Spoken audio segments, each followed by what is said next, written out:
Welcome to the Slop Temple. We pray this video helps. In this video, I will explain how to replace an alternator. First, ensure your vehicle is off and cool. Gather all your tools, including a new alternator, a ratchet set, and a serpentine belt tool.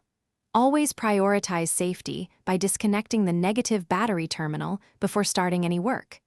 This prevents accidental electrical shorts and potential injury.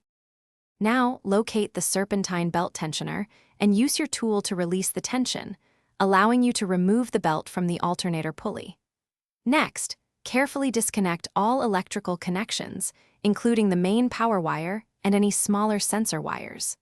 Once the wiring is free, unbolt the alternator from its mounting brackets and carefully maneuver it out of the engine bay. With the old alternator removed, it's time to install the new one.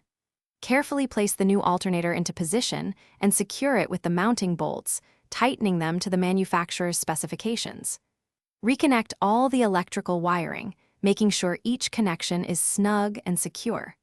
Finally, route the serpentine belt back onto the pulleys and release the tensioner to apply proper belt tension.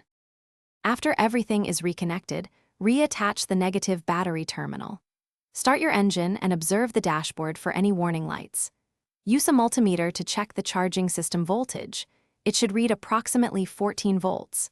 This confirms your new alternator is working correctly.